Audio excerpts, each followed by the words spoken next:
Hello everyone, in this video we are going to see about library function. Actually what is a function is, it is a set of statement, it like a procedure or a subprogram which has set of some group of statements to be followed. Okay, so here when you say library functions are the standard functions which has been given by the C programming language itself. What is the purpose of the function is, if I want to do a job repeatedly, I can make it as a function and I can call it whenever I want to use it. That is the purpose of the function. So the functions can be called multiple times whenever it is needed. That is the purpose of the function, and helps to provide reusability and modularity. What is reusability is, I can suppose I have a function for a problem and I can use that function again for some other problem having some extension. That is called as an reusability. What is modularity is, I can divide the whole job into sections and subsections, which will be very easy to understand and follow. So that is the concept of modularity. Okay, when you say any work is done given to anyone, suppose if you say this work you do, this work that other people will do, so we are dividing the job into different people for different people, different work, in order to get the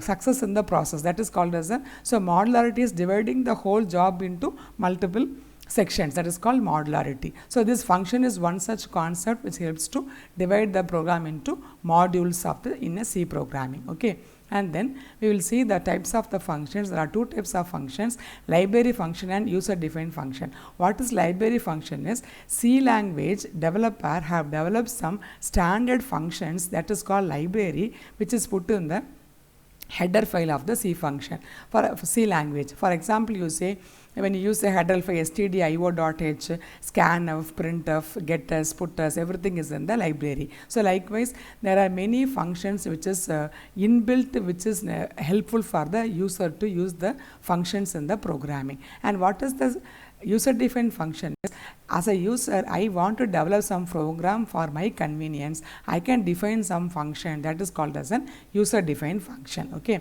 let us see an example for this. So library functions, they are the functions which are declared in the C program header file, such as scanf, printf, getters, putters, and then seal, flow. These are all the standard functions that is available in the programming language. They are also called as an built-in functions. It is built in already. That is called built-in function.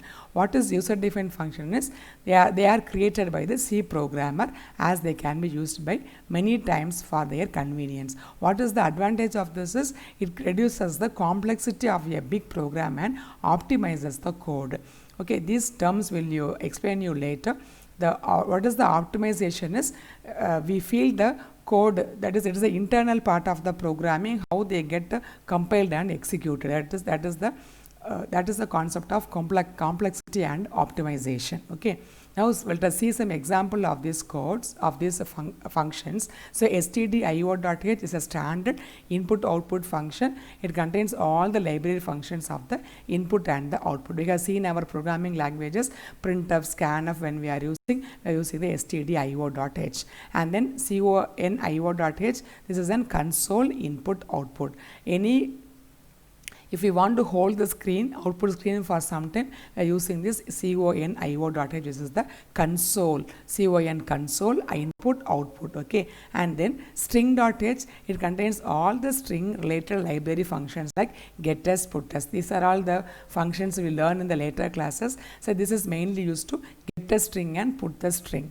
How we use the scanf and printf, it is also like an input statement getters and output statement putters.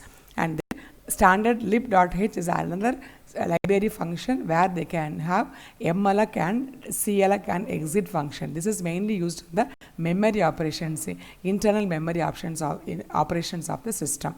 Okay, and then with the help of the programming language. And what is math.h is, this is a header file when we are using the mathematical operations, when you are using sin x, cos x, tan x, power, square, whatever you are using, that time we have to use this header file math.h. This is also, these are all the functions. These functions are inside this header file. Okay, and then ctype.h is another header file which contains all the string handling functions. Now what is the relations between functions and header files is every header file has consist of group of functions with respect to the particular header file. As I have seen here, input output header file has all the input output functions. We are learning the functions, but we are talking about the header files. Why? Because all the functions are inside the header files. Okay, so this is how the functions are implied within the header file. That is what, when you do any programming, we are supposed to include in the header file as hash include stdio.h, hash include math.h, hash include string.h. Then only all the functionalities can be included for our programming comfortably. Okay, and thanks for watching.